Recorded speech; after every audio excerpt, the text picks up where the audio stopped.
te despedías tú de un compañero, de una compañera al día siguiente? 45.000 detenidos desaparecidos y 200.000 víctimas del conflicto armado. Y a las mujeres la violencia que además se ejerce contra nosotras tiene particularidades. Teníamos sueños, teníamos luchas. Entonces la respuesta de este Estado represor fueron las balas, asesinar, secuestrar a nuestros seres queridos, a nuestros compañeros con los que convivimos en un aula, y nos asesinan a Oliverio Castañar, ¿no? Porque una mujer que toma la palabra, que alza la voz, que lucha por sus derechos, es considerada un problema. Se inicia el proyecto añorado por todas y todos, la creación del grupo de apoyo mutuo. La vicepresidenta era Rosario Godoy de Cuevas. Y nos la matan, la secuestran por horas y nos la matan junto al nene, su niño de 2 años, y junto a Maynor, su hermano. Y creyeron que el GAN iba a desaparecer, y ahí empezó toda una lucha. Utzipetik, Kachalak, Junimalej Rutzilivech. Bienvenidas y bienvenidos a La Galera. Es un gusto para nosotras y para nosotros poder abrir este espacio de conversación donde vamos a colocar la palabra, las ideas, la generación de conocimiento para poder aportar a la liberación de nuestros pueblos. Hoy estamos muy contentas y contentos porque nos acompaña la compañera Betty Florian. Ella es una luchadora histórica que ha aportado a las distintas luchas que han habido en este país. Se ha desempeñado en el ámbito de la memoria histórica, de la lucha estudiantil, de la educación pública también en la Universidad de San Carlos de Guatemala, y como trabajadora social también ha hecho distintos aportes a la sociedad. Actualmente es parte del Comité de Desarrollo Campesino y vamos a poder conversar sobre su recorrido, sobre sus aportes, sobre su experiencia y también sobre la memoria histórica y cómo esos pasos nos han permitido también a distintas mujeres encontrarnos acá. Este es un programa en el que también queremos reivindicar el Día Internacional de la Mujer. Consideramos que las mujeres como bastiones de la sociedad, como cuidadoras de la vida, es necesario que coloquemos nuestras experiencias, nuestras palabras y también lograr conectarnos intergeneracionalmente. Así que Betty, bienvenida y muchas gracias por aceptar estar en este espacio. Estamos muy contentas y contentos. Bien, gracias por la invitación y en primer lugar quisiera agradecer realmente esta oportunidad en esta conversación. Y yo creo que este programa es importante por lo que tú acabas de señalar en este momento, esa transmisión de saberes, que a veces lo dejamos a un lado, no le damos importancia, pero yo vengo de esa transmisión de saberes. Yo no soy lo que hoy soy si no es por esa transmisión de saberes de mis ancestras, de mis ancestros, ¿verdad? Y algo importante que quiero resaltar es de que tú dices que esta conversación es en el marco del 8 de marzo, Día Internacional de la Mujer. Cualquiera lo tomará como una celebración, pero como dicen muchas organizaciones, expresiones organizadas de mujeres, el 8 de marzo es un día de repudio por el asesinato de las compañeras obreras que murieron en esa fábrica, ¿verdad? Por reivindicar y querer luchar y denunciar sus malas condiciones laborales. Y en el marco del 8 de marzo, hoy en las vísperas, también Codeca se suma. ¿Y por qué quería reiterar en esto, destacar esto? Porque no podemos construir un nuevo modelo político, un nuevo Estado plurinacional, si no estamos nosotras las mujeres. No puede haber un nuevo Estado sin las mujeres, como ha existido hasta el día de hoy, que las mujeres solo están de figura, bueno, en muchos espacios de figura decorativa. Muchas mujeres solo se han conformado porque han logrado incidir en algún momento, en algún espacio público, pero desde Codeca nosotros vamos hacia la transformación de las raíces de los problemas porque este Estado es un Estado fallido, no nos garantiza salud, no nos garantiza seguridad, no nos garantiza educación, no nos garantiza un buen vivir. Y por eso gracias por esta No, gracias. invitación. Gracias a ti, Betty, por permitirnos esta conversación también como a un modo de, o un ejercicio de hacer memoria, porque consideramos, y justo como lo dices, ¿verdad? No podemos pensar en un futuro distinto si no conocemos de dónde venimos y qué caminos se han construido.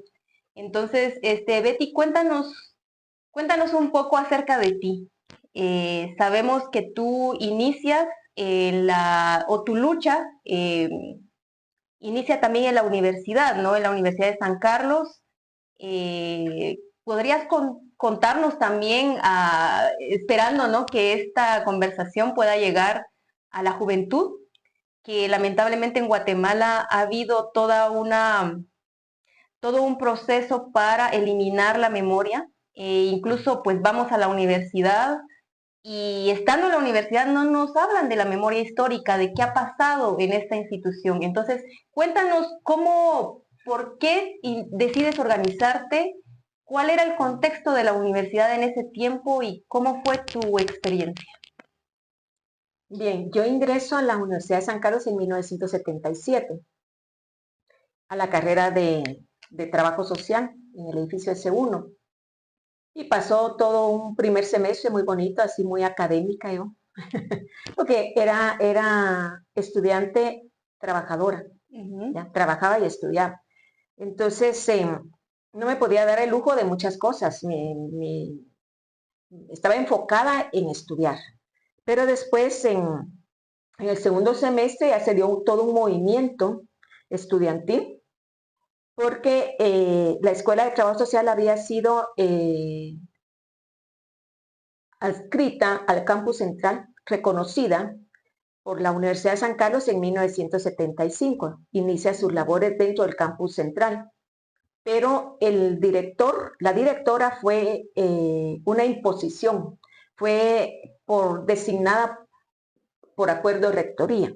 Entonces, en el segundo semestre inicia todo ese proceso de lucha estudiantil, exigiendo un derecho a tener un director o directora por elección popular, que se hiciera valer nuestro voto, nuestra decisión de quién tendría que dirigir los destinos de la Escuela de Trabajo Social, ¿verdad?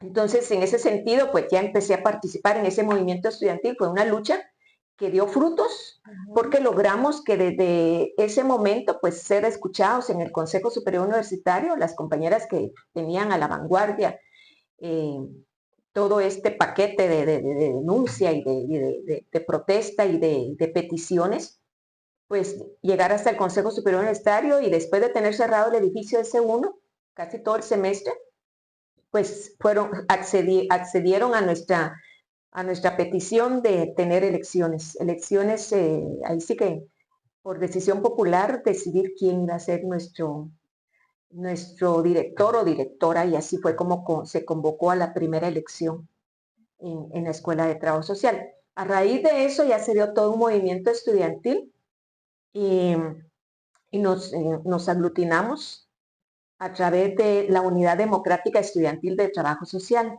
UDETS. Es una agrupación estudiantil que estuvo por 7 años dentro de la dirigencia estudiantil en la asociación estudiantil. Pero UDETS era parte de toda una alianza de grupos frente. Entonces, alianza de grupos frente aglutinaba a todas las organizaciones estudiantiles que estaban, la mayoría, en las asociaciones de las diferentes unidades académicas. En Trabajo Social, UDETS Frente.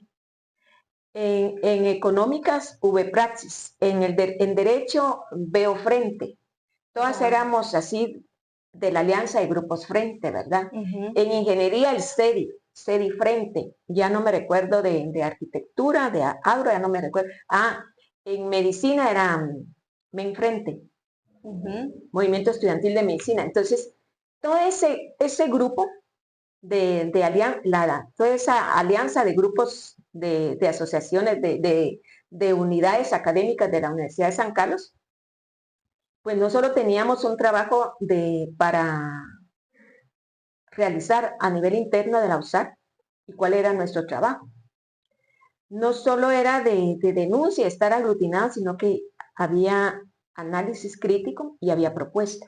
Por ejemplo, los compañeros de económicas, ellos participaban en los seminarios académicos para hacer propuestas al nuevo pensum de estudios. Por eso es que ahí había el pensum 75, el pensum 78 y así todo, era un proceso muy enriquecedor. Y, o sea, participábamos, incidíamos.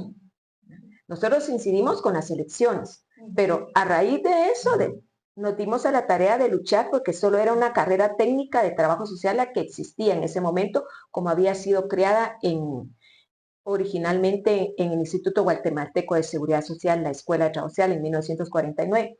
Entonces, nos dimos a la tarea de trabajar, de proponer, y el estudiante tenía voz, había voz estudiantil, había fuerza, como había fuerza estudiantil, ganamos la EU.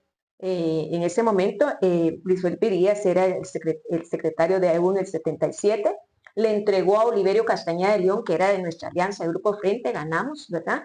Pero también nos involucrábamos en el trabajo y aquí viene una parte de la transmisión de saberes de la lucha estudiantil y de la experiencia estudiantil, se le trasladaba a estudiantes de educación media. O sea, había una conexión directa con estudiantes de la coordinadora de estudiantes de educación media de la CEN, ¿verdad? Entonces, ellos ya al ingresar a la universidad, nosotros hacíamos trabajo dentro de las aulas del Instituto Central para Varones, la NOMAR para Varones, el Inca, Belén, entonces, o sea, Akeche. Entonces, era como nuestro asidero. Y ya llegaban, pues, entonces siempre también era un proceso propedéutico, por decirlo así, pero con muy serio, ¿verdad? Claro, había como un proceso, ¿no? Según lo que entiendo, o sea, pasaban de estar digamos, en el nivel medio, pero luego llegar a la universidad ya era como la continuidad de esa práctica. La continuidad y ubicarlos, ¿verdad? En lo que era ya el estudiante universitario, ya no era el de las aulas, el niño bonito que venía de un colegio, algo, no, que ya las figuritas y los adornitos, no, era un trabajo académico y además había mucha lectura, yo creo que tuvimos la dicha en esa época de tener docentes comprometidos con la educación pública, de esas instituciones públicas que mencionaba, como la universidad, habían docentes también que daban clases en esos establecimientos educativos de educación media y en los básicos. Entonces, venía en la tarde daban clases en la universidad, entonces también estaba esa conexión. Y ellos también fomentaban mucho en nosotras y en nosotros la lectura, el análisis, el diálogo. Hoy, lamentablemente, yo me pude haber dado cuenta cuando yo te conocí a ti, ya lo tildaban a las pobres estudiantes de problemáticos, de bochincheros, esos son problemas, y ya de criminalizarlos ya solo con ese estigma, ¿verdad? Pero así nace la lucha y nos involucramos también en el 78, 5 sí, 10 no. ¿Qué significa eso? Fue toda la lucha que hicimos como movimiento estudiantil desde la universidad. En la vanguardia estaba Oliverio, todo el secretariado de AEU, y nos involucramos en la lucha del pueblo de que no permitimos que se aumentara a 10 centavos el transporte público.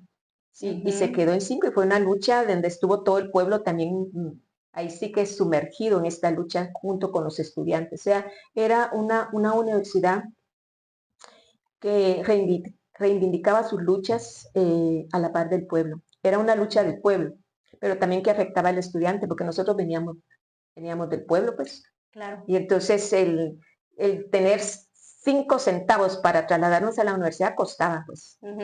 Costaba. ¿Cuánto era el salario que yo tuve en ese momento? Eran 25 quetzales mensuales. Y como oficinista. Entonces, tener 5 centavos, o 5 de ida y 5 de regreso para ir a la USAC, costaba, y a nuestros padres, los padres de familia, pues también tener 1 o 2 hijos estudiando, o 3, no sé cuántos, también. Entonces fue una lucha de todo el pueblo de Guatemala, de aquí de la ciudad capital. Gracias, Betty.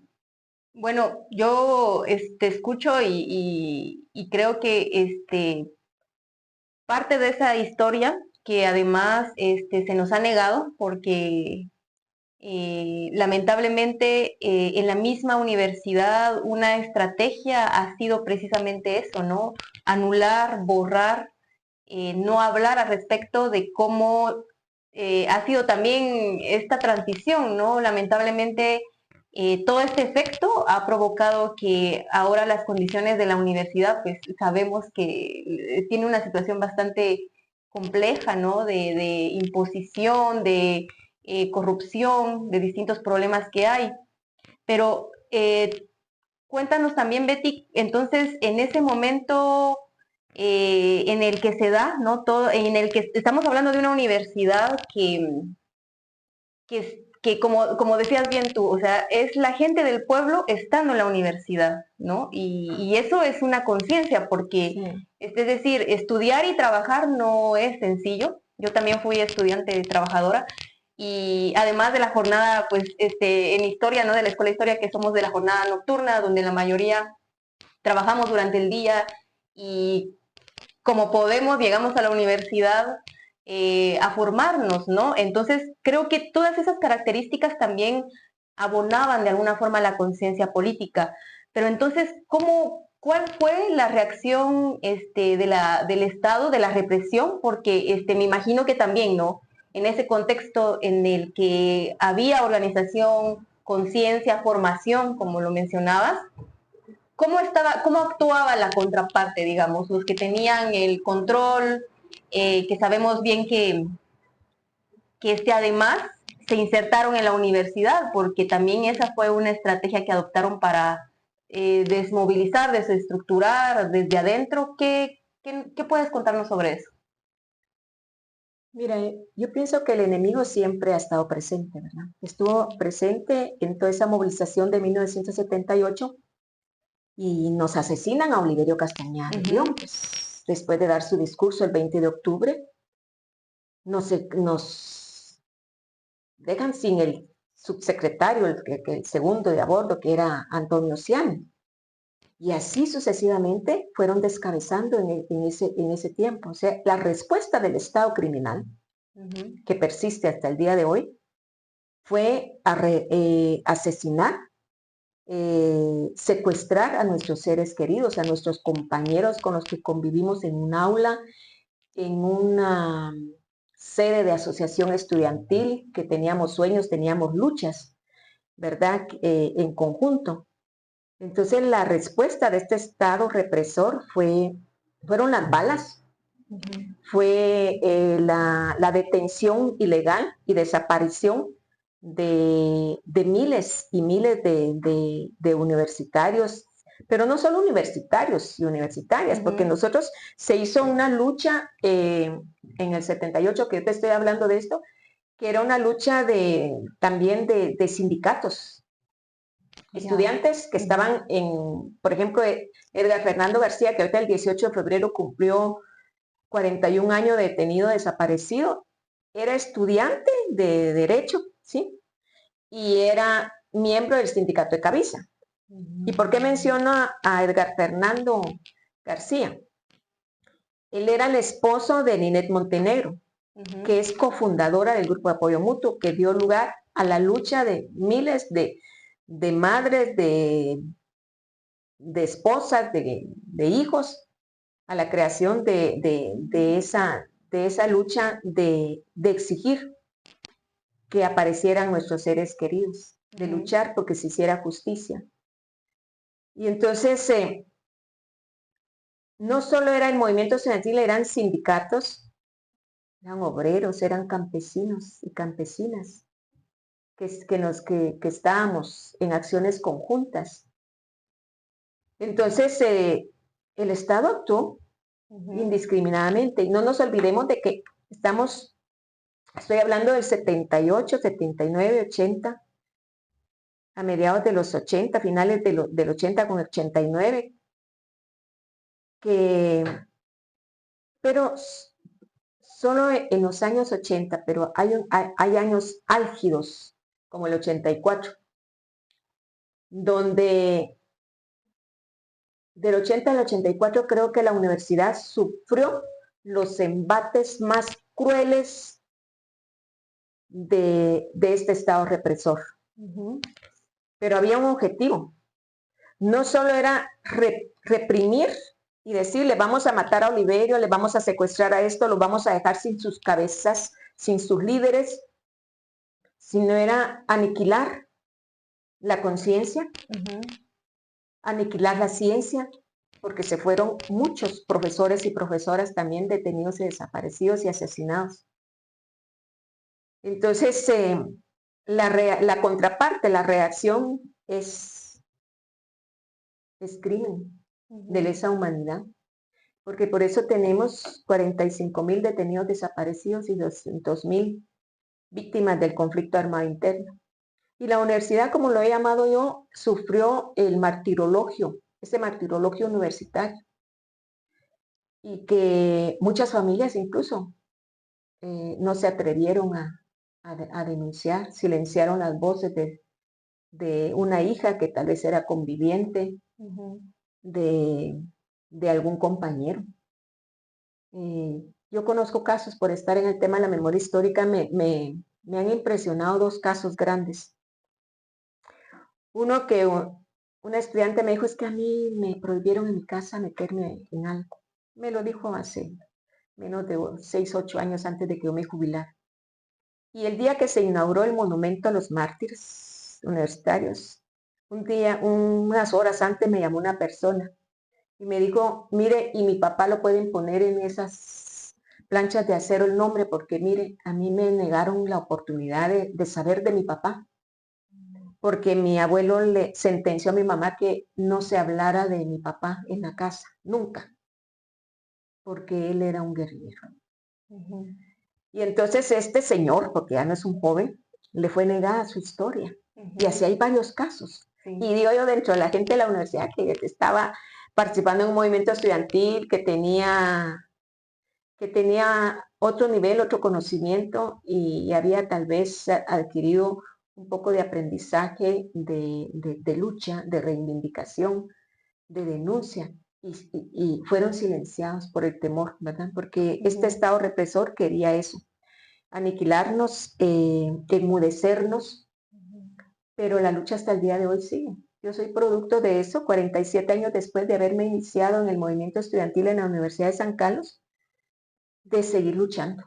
Y nosotros en el caso del que fue mi esposo, del secretariado de 1984, que se llevaron al hijo del rector Rafael Cuevas del CIL, Carlos Ernesto Cuevas, Irma Marilu Hichos, Otto Estrada, Amílcar Farfán, Gustavo Adolfo Fuentes y el que era mi esposo Héctor Alirio Interiano, pues se hizo una demanda hasta la Comisión Interamericana de Derechos Humanos y nos amenazaron. Nos amenazaron y logramos al fin después de a los 37 años uno de los acuerdos de solución amistosa se logró la creación, que se lograra ese monumento a los mártires de la universidad. Yo en lo personal me he negado a legitimar al usurpador porque no tenemos rector en este momento y antes se venían haciendo reivindicarlo a la memoria cada 15 días. Con este señor que le entregó la universidad al usurpador, el decano de Ciencias Químicas y Farmacia, Pablo Oliva, que le entregó la universidad al usurpador, a Walter Mazareo, con él todavía habíamos logrado, yo había ido a negociar, le pedí audiencia con Jorge Arriaga y le presenté propuestas, incluso el 30 de octubre, que hace memoria de que el 30 de octubre del 2020 se develó, se inauguró el Monumento a los Mártires. El 30 de octubre, por Consejo Superior Universitario, quedó aprobado el Día de la Dignificación de los y las Mártires de la Universidad de San Carlos. Víctimas de violación a los derechos humanos durante el conflicto armado interno, así es el título. Pero yo con ese señor no me voy a ir a legitimar, y ese es un atropello a la memoria histórica, a la vida, a la lucha estudiantil de líderes, de lideresas comprometidos, que les fue arrebatada su vida y que yo vi. Un día antes estuve, por ejemplo, con Aura Marina Vives Alemán, dirigente de la Escuela de Trabajo Social, y al día siguiente, a las 7:30 de la mañana, la secuestraron frente a su casa. Entonces, hoy te despedías tú de un compañero, de una compañera, al día siguiente no lo mirabas. Y esa es parte de la historia de lo que hemos tratado de venir haciendo, pero cuando tú me haces esa pregunta, pues ni modo, uno se recuerda de compañeros y compañeras que había una convivencia fraterna, pero la convivencia fraterna iba más allá de un compromiso político académico. Había mucha fraternidad, había mucha solidaridad. Eso es fraterno, una relación fraterna de mucho respeto entre los compañeros y las compañeras de la Alianza de Grupos Frente. A mí yo soy lo que soy por la formación que tuve. En esa había mucha disciplina, la formación política, como te digo, habían profesoras que miraban que uno era más crítico, más interesado en la academia, en el curso. Ellos ya se interesaban, uno iba al cubículo, miren, y nos daban documentos antes de llegar a un libro. Ajá, sí. Entonces uno llegaba a lo que compraba ahí porque había un departamento de reproducciones que nos vendía los folletitos.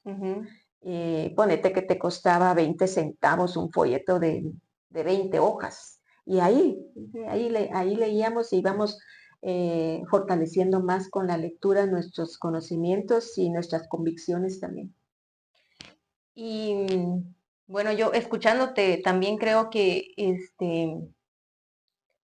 además de todo, o sea, tenemos una herencia de mucho, también de mucho dolor, ¿no? Porque, bueno, yo creo que quizás, ahora hemos perdido esa noción sobre también esa parte humana, ¿no? De lo que ha significado esto, lo que tú comentas, esa vivencia de estabas hoy con un compañero o una compañera y en un instante ya no, y digamos que bajo la responsabilidad de ese ente, ¿no? Que es el Estado, que se supone o idealmente debería ser la institución que garantice la vida, ¿no? Que garantice bienestar y digamos todas esas ideas con las que se supone que se han formado estas instituciones. Sin embargo, también creo que mucho de lo que pasa hoy ha sido el resultado de esto, ¿no? De cuántas familias, tú misma nos compartes lo que seguramente, y que creo que pues, nosotros solo nos podemos dar una idea de todo ese proceso que te tocó vivir ante la desaparición de tu compañero de vida, de tu esposo, y también cómo ese dolor y estos traumas que han quedado en la sociedad, en miles de personas, eh, provoca mucho silencio, ¿no? Es decir, lo que comentas de esta familia que pienso que quizá pues esto, ¿no? El hecho de ocultar la memoria de la historia familiar para evitar que en el futuro se puedan volver a dar este tipo de situaciones, ¿no? Entonces, para ti, Betty, ¿cómo todo este proceso te hizo todavía mantenerte en la lucha, ¿no? Porque no es fácil. Tú nos has comentado en otros espacios que en el momento que desaparecen a tu compañero, a tu esposo, tenías a tu hijo pequeño, ¿verdad? Y cómo, de dónde sacaste también las fuerzas para continuar, pues quedándote al frente de tu familia. y ante todo lo que además significaba, porque quizás ahorita para nosotras y nosotros, las generaciones más jóvenes que yo, pues yo ya no, pero digamos la juventud, ya no nos damos una idea de qué significa esto, ¿no? De que el Estado venga, desaparezca a un familiar tuyo. ¿Y a dónde vas? ¿Cómo, dónde están? ¿Dónde los han dejado? ¿Y a dónde lo vas a buscar? Cuando sabes que es un monstruo como este el que está provocando todo esto. O sea, ¿de dónde sacas también la fuerza para continuar? Mira, nosotros platicábamos con las sobrevivientes. Yo tengo mucha relación con la familia del rector Rafael Cuevas del Cid, que fue rector, ahí sí que rector de rectores del 70 al 74, murió en el exilio. La familia de Carlos Ernesto Cuevas Molina, con ellas llevamos el caso a la 6DH, ellos en el exilio, y aquí, y el caso, y en este caso 9.326, que así es el número que le dieron en la 6DH, está también Gustavo Adolfo Castañón. Entonces, la que iba a casarse con Gustavo Adolfo Castañón, Isabelita, también es cofundadora del GAM, el Grupo de Apoyo Mutuo. Y también ella fue presidenta de la Asociación de Estudiantes de Trabajo Social. O sea, todas habíamos sido dirigentes. Y bueno, la fuerza del amor. La fuerza del derecho a saber la verdad. ¿Qué pasó? Yo lo decía hace poco que me invitaron a la Fundación María Antonio Mabón.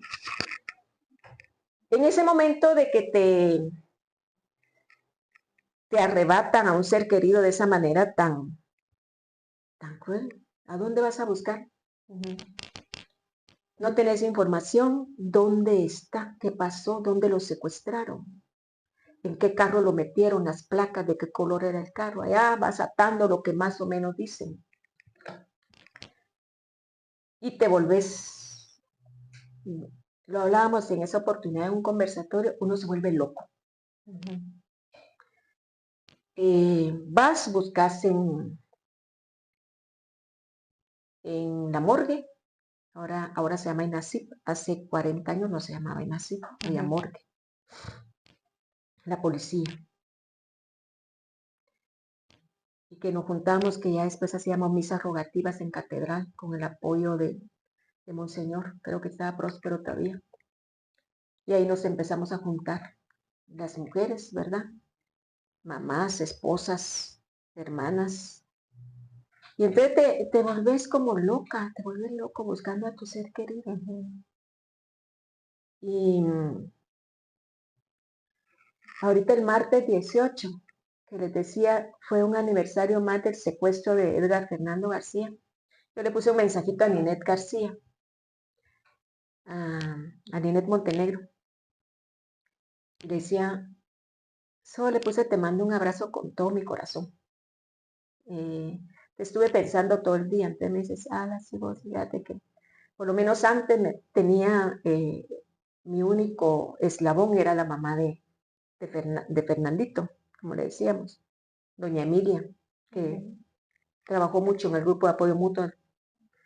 Ella muchos años estuvo a la vanguardia del grupo de apoyo mutuo, una señora ya anciana, de la tercera edad. Y ahora ya no tengo ni a doña Emilia, me decía. Entonces yo le decía, mira vos, aunque me quiera olvidar este día no lo puedo olvidar porque empieza todo mi calvario. Claro. Y mi hijo apenas tenía 6 meses en ese momento. 6 meses iba a cumplir. Y entonces empezar a tener vida semiclandestina, con lo que le llamábamos nosotros antes a eso, ¿va?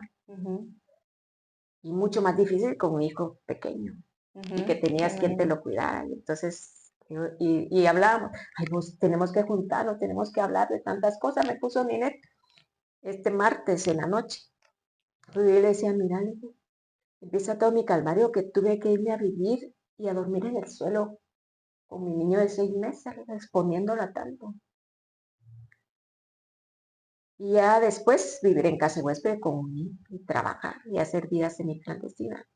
Gracias a Dios estaba una trabajadora social, directora, una amiga mía, que me apoyó mucho en la cuestión de mi horario con el trabajo, ¿verdad? Porque yo a veces en la desesperación me salía de la universidad, de mis labores, y me venía aquí por la 24 calle, al final de la Bolívar, y empezaba a buscar, y ponete que estaban con cartones indigentes, y yo levantaba eso, tal vez se les escapó, tal vez porque ya está muy barbudo, está irreconocible, le quebraron sus lentes, ya tal vez lo voy a encontrar. Entonces te volvés loco, te volvés loca. Y entonces todo eso hizo que nos organizáramos como grupo de apoyo mutuo. Ahí estuvo mucho mi difunta suegra, ¿verdad? La mamá de Héctor, y con mi cuñada, y llegamos a un acuerdo de que yo me iba a retirar de la lucha, de la participación, y que ellas iban a estar en el grupo de apoyo mutuo. Por las amenazas que habían, por la búsqueda que se hizo de mi persona en el apartamento donde yo vivía antes, y que cuando fui a sacar mis cosas me lo dijeron los dueños. Entonces tuve que, bueno, a todo esto vino la invasión, el atropello que tuvo el ejército de Guatemala en 1985. Antes de esto me quedo sin trabajo. Hubo un movimiento ahí. O sea, el hecho de exterminar a la población pensante, a los docentes, a profesores, a la dirigencia estudiantil, tenía otro objetivo, lo que hoy tenemos en la Universidad de San Carlos. Entonces ya venían esos grupos que estaban ya ahí metidos y ya empezaron a decir, bueno, aquí en algún momento se dieron rupturas a nivel de organizaciones políticas de ONG, entonces aquí ya no tenemos que respetar ni tener línea política. Entonces ya votaban a la directora o al decano que estaba por línea política que habíamos apoyado nosotros los de la Alianza de Grupos Frente del 78. O sea, la muerte de Oliverio también tenía esa otra trascendencia, y de toda la dirigencia estudiantil. Entonces me quedo sin trabajo en la universidad porque le dan golpe de estado a la compañera que estaba dirigiendo, enero 85, y personas pseudodemocráticas que la quitaron. Y porque yo tenía esa conexión yo venía del movimiento estudiantil, tenía conexión todavía con la última junta directiva de la Asociación de Estudiantes de Trabajo Social, y ese fue el hilo. Y que ella era directora de los estudiantes, de que la habían apoyado. Entonces, cierran la escuela, me quedo sin trabajo. Hay compañeras que decían esa señora, decían unas compañeras docentes, esta compañera, esa tiene un hermano militar. Fue una compañera tan solidaria conmigo. Le mataron a sus hermanos. Se fue a Canadá a vivir, pero ella me cuidó del golpe de estado de 1982 de Ríos Montt, que yo estaba trabajando aquí en el bufete popular como ayudante de cátedra. Ella, de cuidarme de salir y pasar por las tanquetas, en medio de las tanquetas, y me llevó hasta el Trevo. Aquí te dejo, andate a tu casa. Y cuando me quedé sin trabajo, ella le decía a los del claustro, sino que ustedes se dicen muy democráticos, muy humanistas, y ahorita le quitan el trabajo a una mujer que tiene un niño de 9 meses, y tiene un marido secuestrado. Bueno, me voy 85. Se inicia el proyecto añorado por todas y todos, pero la propuesta de Aura Marina Díez Alemán, nuestra líder que fue asesinada y la tiraron frente a rectoría después de 11 días de secuestrar, toda cercenada, toda torturada. Una mujer muy bella como Rogelia Cruz. Y se hace realidad el proyecto de licenciatura. Regresé a estudiar los sábados. Y esta señora que te digo me consiguió trabajo en IDESAC, ahí trabajé en IDESAC. Y entra el ejército. En el 85, o sea, el atropello más grande que pudo tener la universidad, aparte de lo que tiene hoy a ese usurpador. Y entré al ejército. Después, por algo es que no estoy aquí. Y unas amigas y amigos de económicas, porque ahí trabajaba mi marido en el Instituto de Investigaciones Económicas y Sociales, y su cubículo todavía estaba intacto. Te dijeron, vamos a sacar todos los libros de Héctor Y ahorita que la Betty está sin trabajo, con esto lo vamos a vender y con eso lo apoyamos para que le compre la leche al niño. Porque yo le dejé de dar de mamar de un día para otro. O sea, 21 de mayo todavía le di de mamar en la noche con la angustia. Espera, todavía el 22 porque no sabía qué había pasado. Después que tuve que quitar el pecho. Entonces decían, que miren, mucha hora que se quedó sin trabajo la Betty, mejor vendamos los libros, abramos el cubículo. Y ya los tenían ordenados, todos clasificados. Y ya no dio tiempo de venderlos, los encontró el ejército bien clasificados, bien bonitos, y el ejército, todos los libros de muchas facultades, principalmente de económicas, aparecieron tirados donde estaban orinados y con popó. Ahí se defecaron, ahí se dejó el ejército. Claro, como una acción simbólica, sí, ¿no? Sí. Fíjate. Y entonces ya no hubo la venta para la cooperacha. Pero eso es, viene a mi memoria, recorro así históricamente momentos que compartí con docentes muy comprometidos, que en las marchas, en las manifestaciones, los docentes iban al frente con la manta, porque cuando llegó uno de los rectores, que era del pueblo estudiantil, de la comunidad sancarlista, que seguía luchando por una universidad que cumpliera con sus fines. Uno de sus grandes fines es que la universidad debe de hacer propuestas a los grandes problemas económicos y sociales del país, y ese es uno de sus grandes fines. Entonces, las manifestaciones, todos esos actos de denuncia, los profesores organizados a través de un grupo vanguardia, que así se llamaba la organización de profesores, de catedráticos y catedráticas de la Sancal, ellos iban al frente con sus mantas. Y ahí hay muchas fotos de Mauro Calanquina, que fue un joven como los que tenemos aquí presentes, que vino desde Suecia, vino y su hobby era la fotografía. Y entonces hay como unas 2000 fotos de las luchas estudiantiles desde el 77, más de 2000 fotos de Mauro Calanquina, y ahí en esas fotos hay donde los docentes, compañeros docentes, por ejemplo, de trabajo social o de vanguardia, iban al frente de las manifestaciones y atrás veníamos todos los estudiantes. O sea, esa era una lucha bien compartida, bien granítica. Y escuchándote también, yo, bueno, tal vez esta parte de lo que mencionabas, cómo te encontraste con otras mujeres que también buscaban a sus familias. Mencionaste el grupo de apoyo mutuo, que pues es una organización que se formó de esas mujeres. Y creo que esta parte, pienso que todavía hace mucha falta seguir trabajando en la memoria y en el aporte que las mujeres hicieron también por por la justicia, en la búsqueda de los desaparecidos, de sus familias, esposos, compañeros que fueron desaparecidos, porque me acuerdo de Rosario, por ejemplo, que también...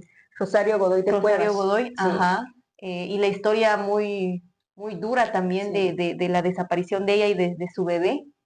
Y que bueno, ahí también como sugerencia a quienes nos escuchan, si pueden ver el documental del eco del dolor de mucha gente, que de su hermana Lucía Cuevas, que consideramos son materiales que deberíamos de consultar y también de recomendarles, ¿verdad?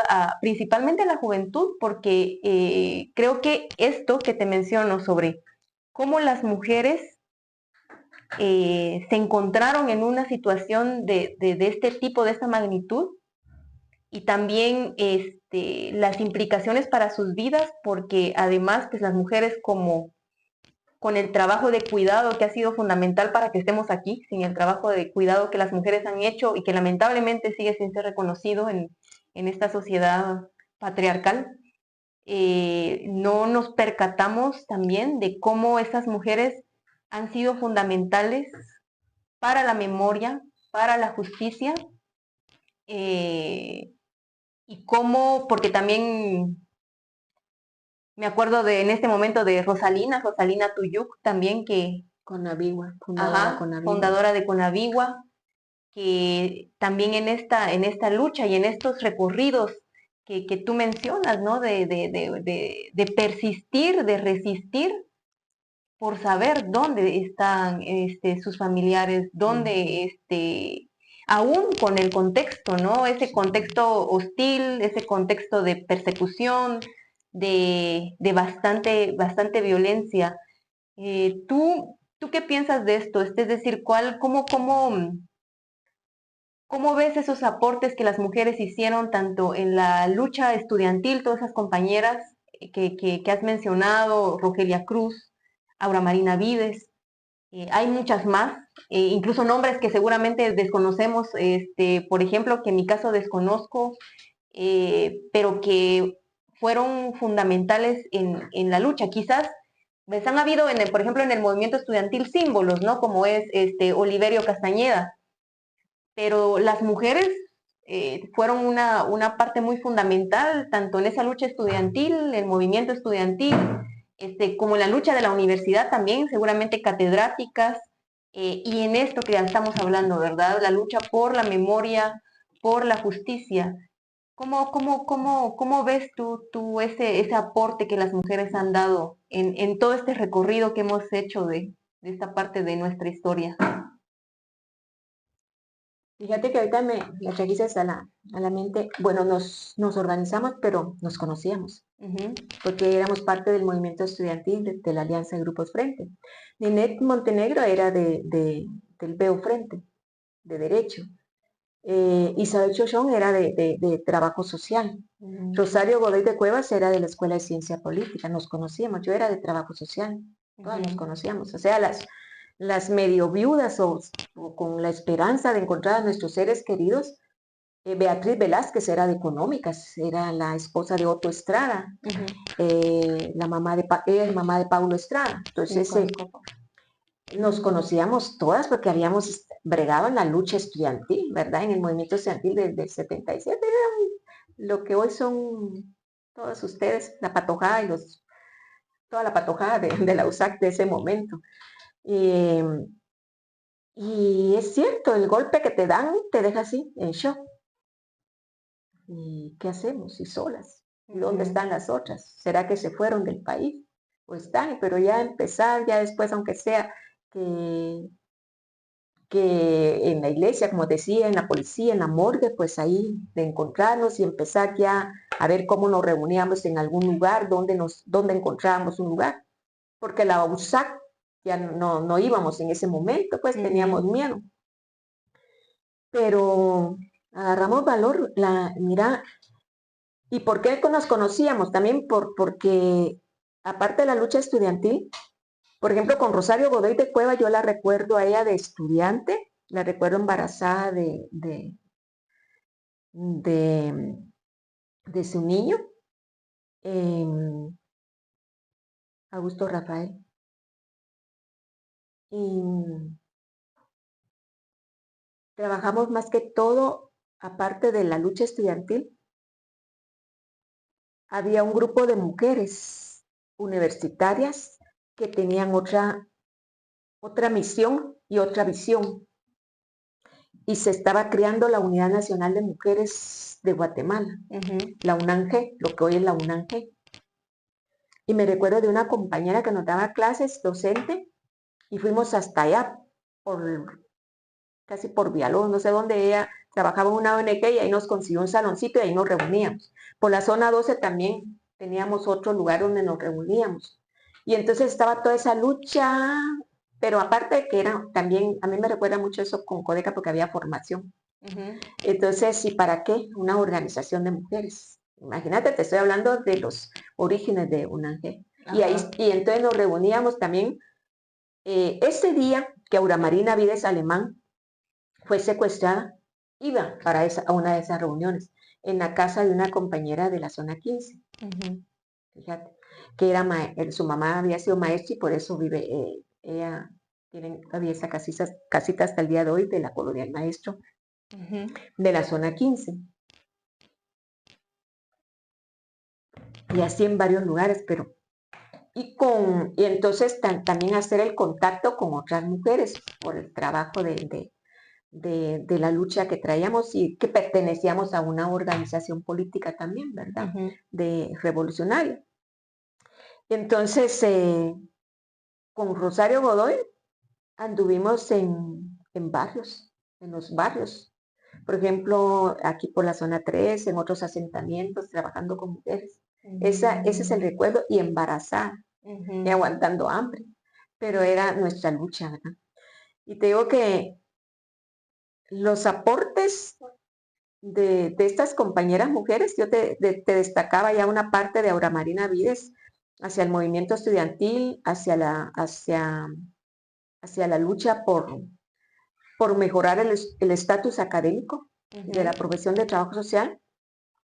Rosario Godoy de Cuevas es cofundadora del grupo de apoyo mutuo. Es la ideóloga. Y con un niño de 1 año. Que no todas nos quedamos con niños pequeños. Yo creo que era el más pequeño.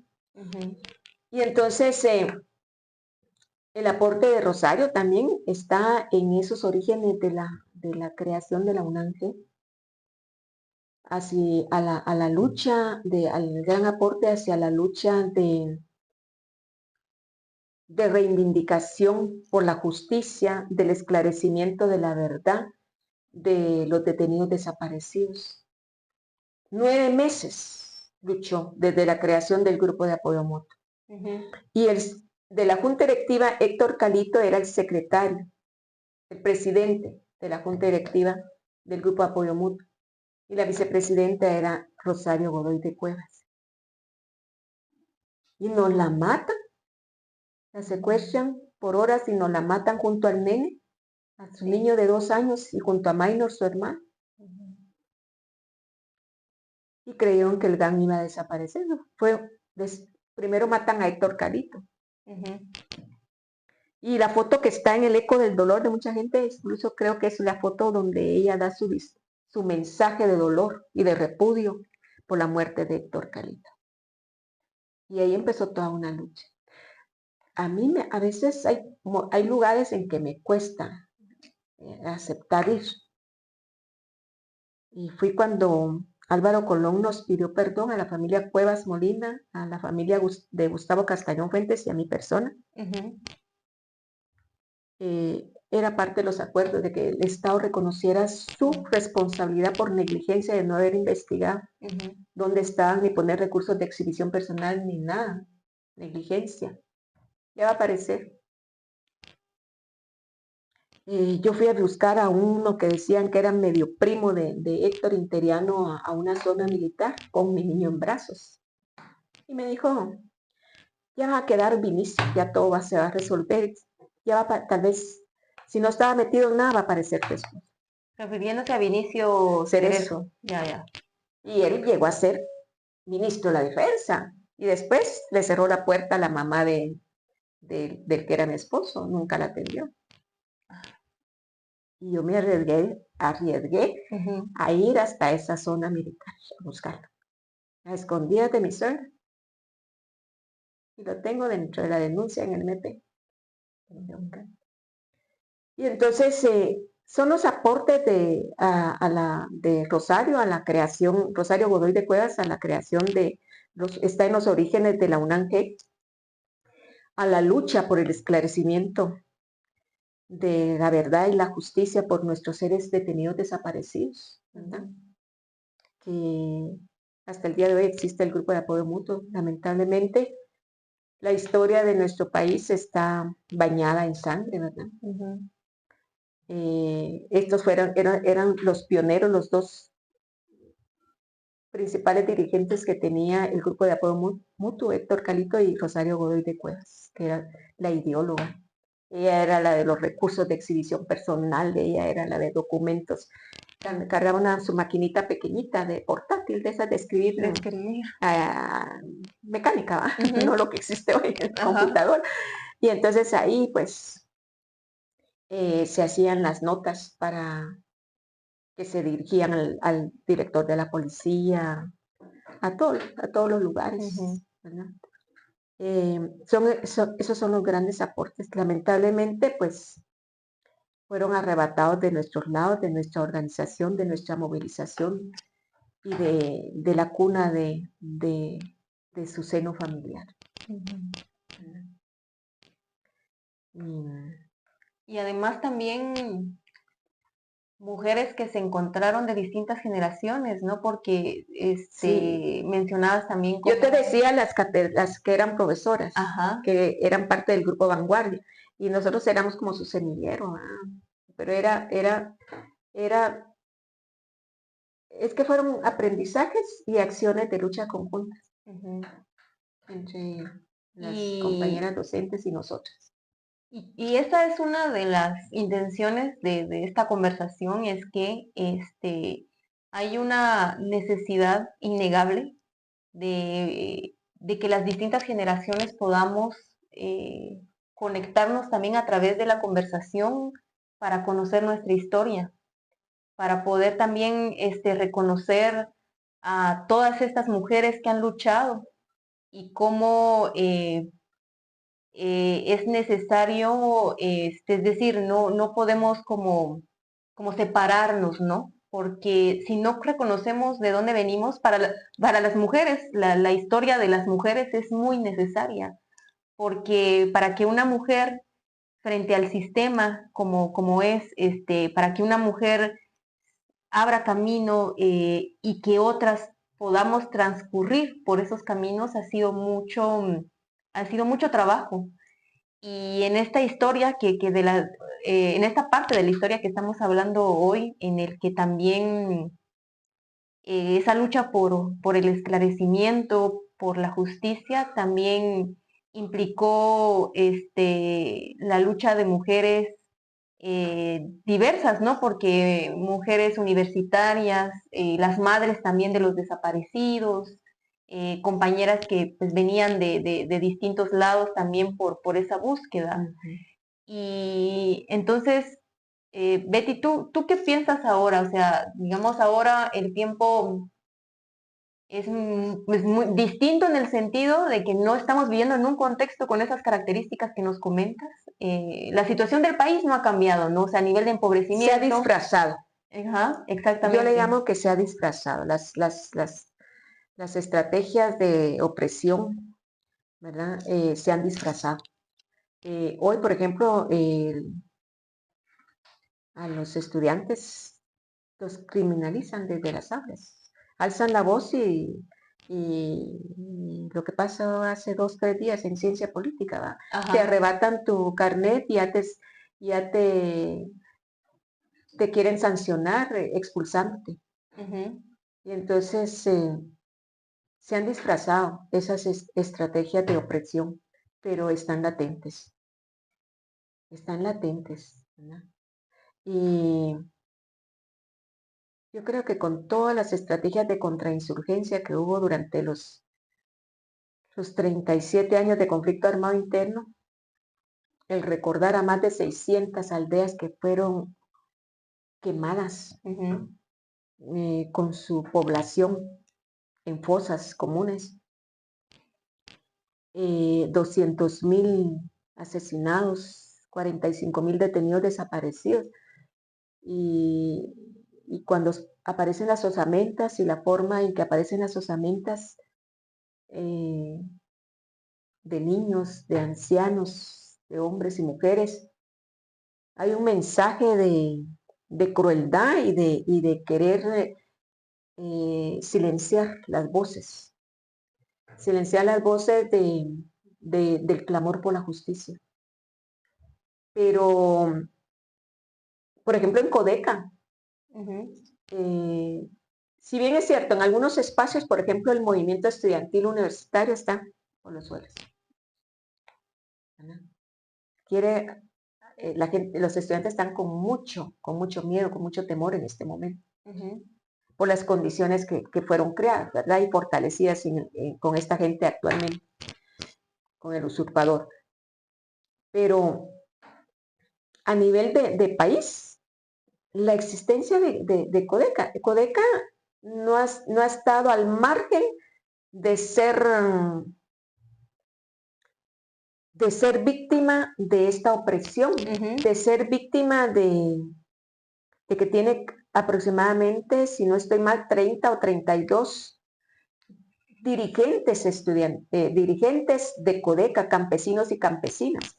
Pero además de eso, al igual que muchos estudiantes, también campesinos y campesinas que han sido criminalizados, o sea, disfrazada la otra forma.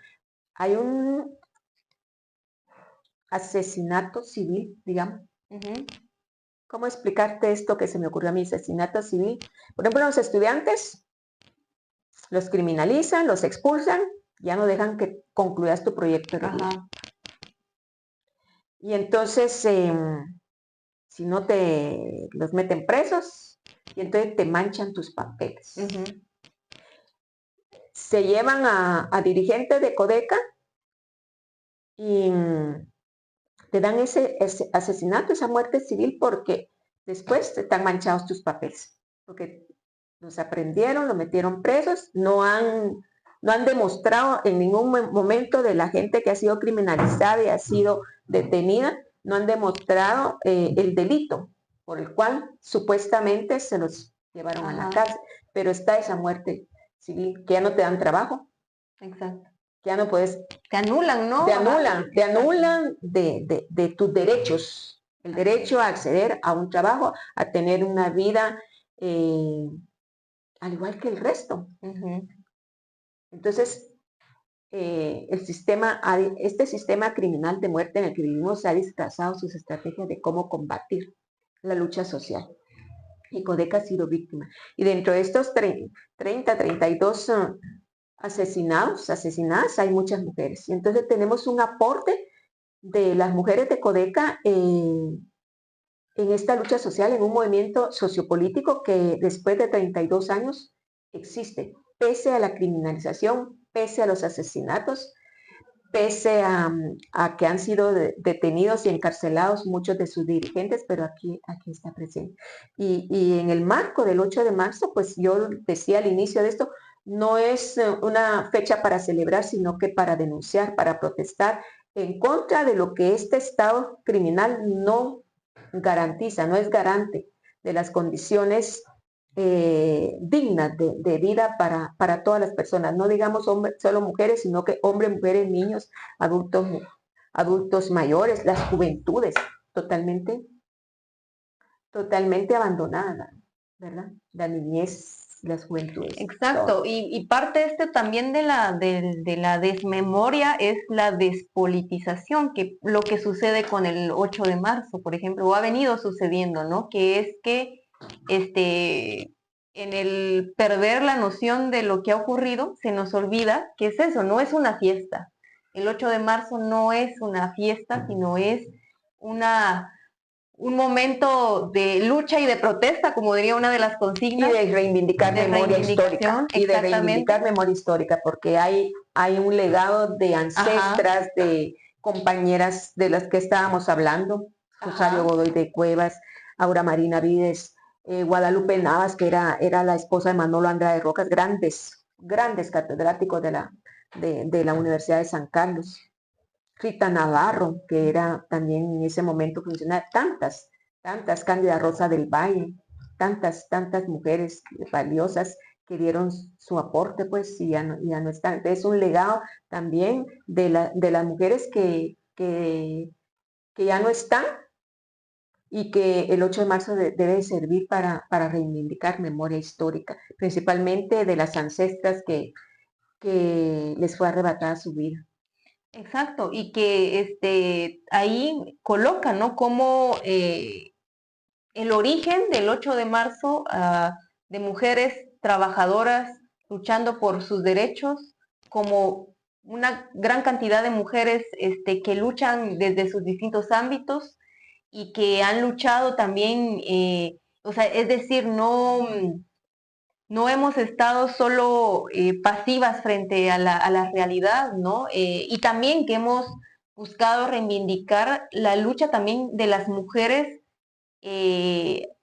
dentro de las mismas casas, ¿verdad? Porque no solo lucha la mujer que está en la calle o protestando, sino que también esa lucha que las mujeres llevan dentro de su hogar, que se enfrentan a esta invisibilización, al capitalismo le ha caído muy bien el hecho de que hasta ahora el trabajo de cuidado de las mujeres no sea reconocido, pero que es necesario colocarlo porque de lo contrario perdemos esa, es decir, como se nos olvida o ya no conocemos siquiera cuál es el origen, por qué el 8 de marzo salimos a las calles, por qué en el marco del Día Internacional de la Mujer colocamos estos temas para hablar sobre nuestra memoria, sobre lo que han aportado las mujeres aquí y en el mundo, y principalmente porque el sostenimiento de la vida hasta hoy en día ha sido un papel fundamental de las mujeres.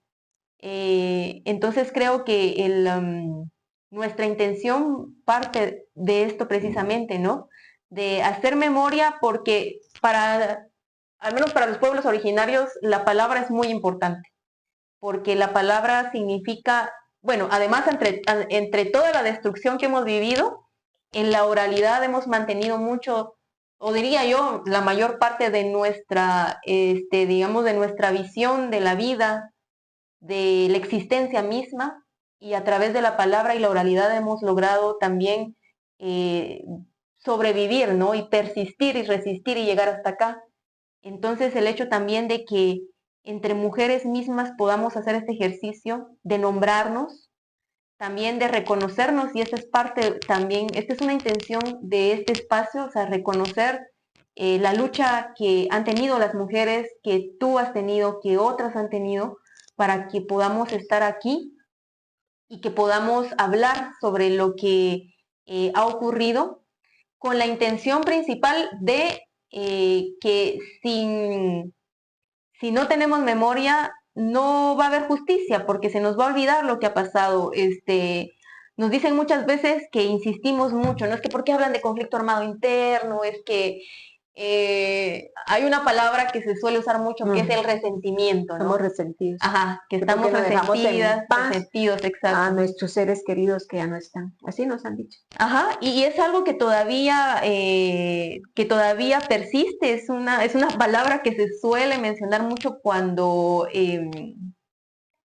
insistimos en la memoria, y a las mujeres la violencia que además se ejerce contra nosotras tiene particularidades, ¿no? Porque una mujer que toma la palabra, que alza la voz, que lucha por sus derechos, es considerada un problema.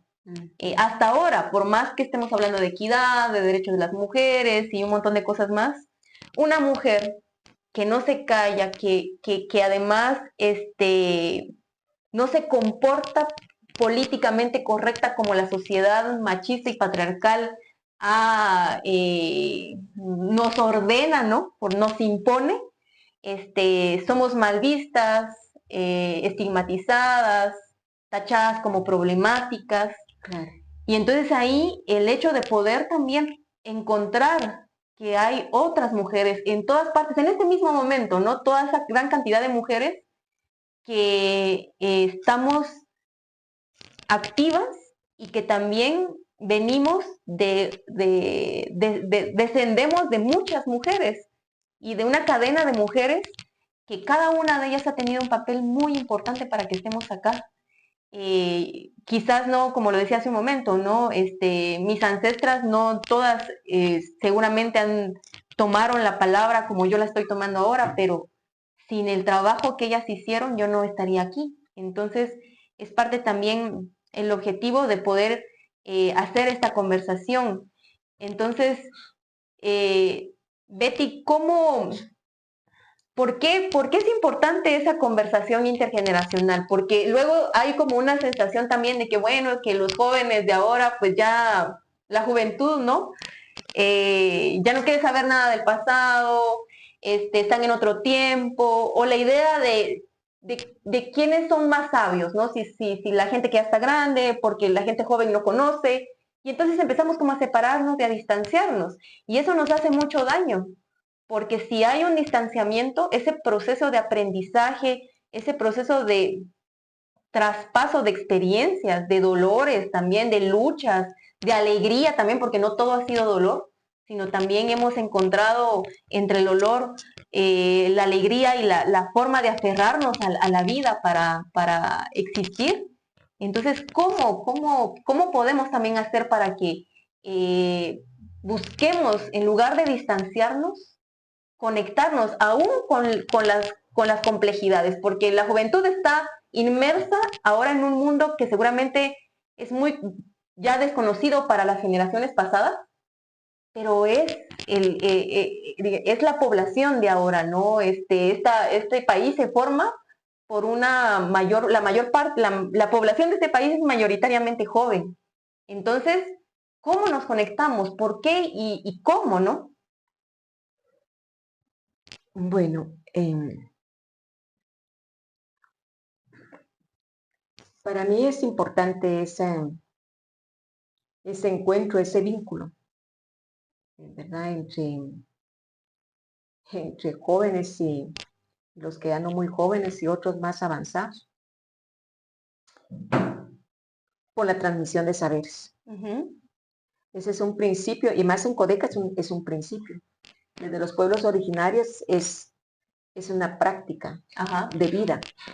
No es teoría, sino que es una práctica de vida. Entonces tenemos que hacer la vida. Si acá en Codeca es un principio, también tenemos que, y eso creo que ha faltado un poquito, es la transmisión de saberes. Creo, no sé, tal vez a nivel del interior de la República sí se da, pero ¿por qué es importante ese vínculo intergeneracional? Primero, por las luchas sociales, hay que hacerlas en conjunto. Otro es por el intercambio de experiencias. Yo puedo aprender mucho hoy de un joven. Yo soy jurásica con la tecnología. Yo llegué tarde a eso. Yo siempre digo, ahí voy a ver cuando esté con alguno de los patojos, le voy a decir que cómo me funciona esto de Instagram. Pues el teléfono solo lo uso para... Entonces hay cosas buenas, ¿verdad? Que tenemos que ir intercambiando de los saberes. Y tú me conociste, desde que yo... Además, yo me he nutrido de los jóvenes. Yo era feliz dando clases. Me nutría de, no sé, de las alegrías, de las expectativas, de los sueños, de las luchas de las estudiantes.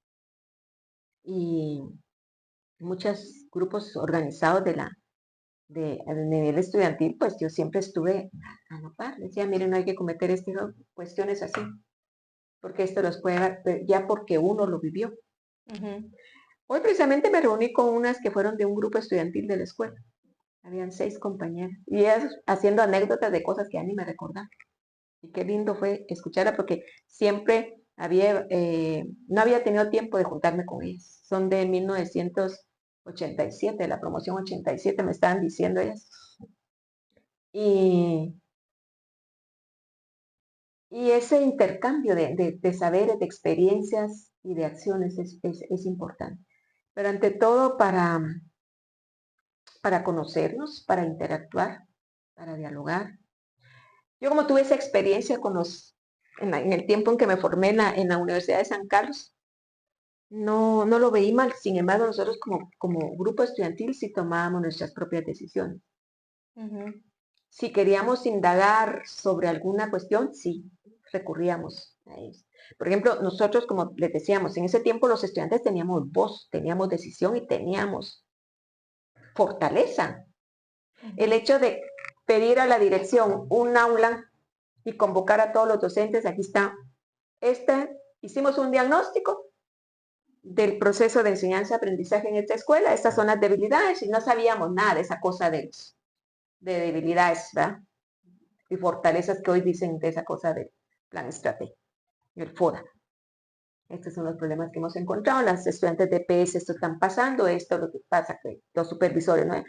Y a nivel nacional el trabajo social está con bajo nivel de reconocimiento, entonces les hacemos esta propuesta. Nuestra propuesta es la creación de la licenciatura en trabajo social. Yo me recuerdo hasta el salón, en donde nos reunimos y convocamos a todos los docentes. Y había respeto, no era que esto es para todos, ¿por qué me están convocando? No. Y entonces, y así, de diálogo, con respeto, ¿verdad? Con respeto todo. Y nos escucharon y después los docentes decían, felicitaciones patojas. Van bien, van por buen camino, qué bueno. Ya era.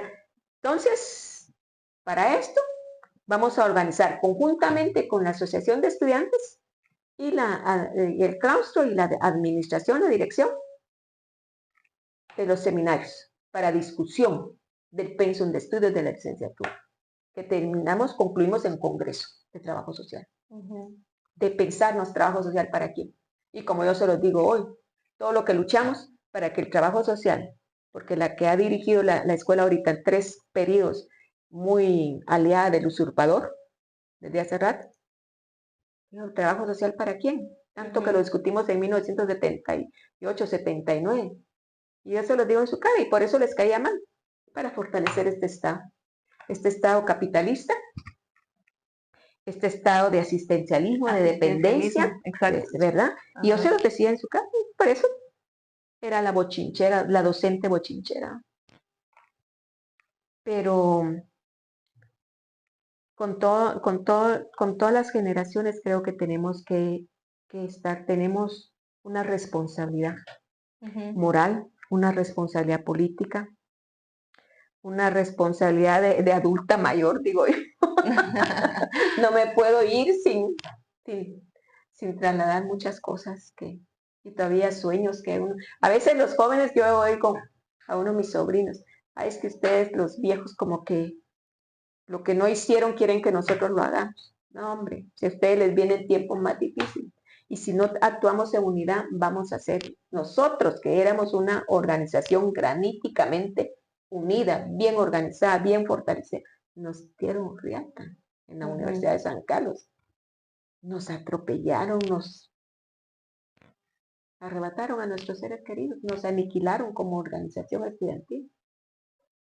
Entonces, imagínense los tiempos actuales y los que vienen. Si no estamos graníticamente unidos y fortalecidas nuestras organizaciones, entre todas y todos los que conformamos, hablo de Codeca, en un movimiento sociopolítico como este, no vamos a entrar, no vamos a llegar muy lejos, ¿verdad? No vamos a llegar muy lejos. Y preocupa las juventudes.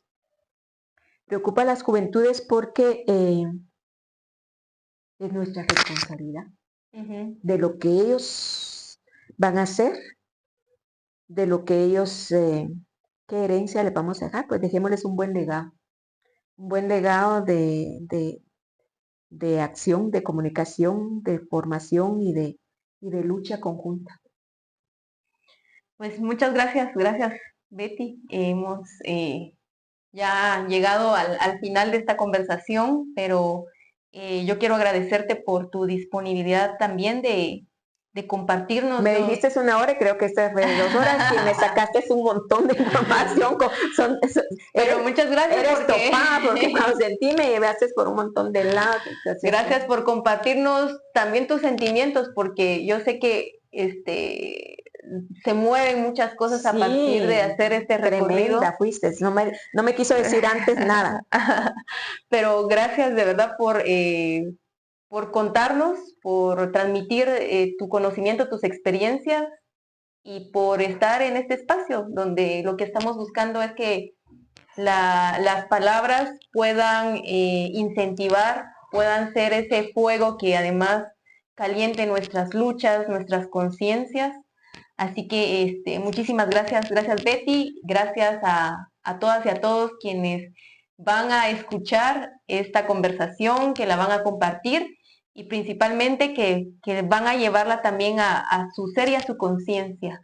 Este espacio ha sido la galera, donde buscamos colocar la memoria, colocar las experiencias, generar conocimiento y principalmente provocar la acción frente a esta realidad que buscamos que cambie para las de ahora, los de ahora y los que vienen, las que vienen. Así que muchas gracias. Ninkabomaj chive, kachalar, yochoyan chica.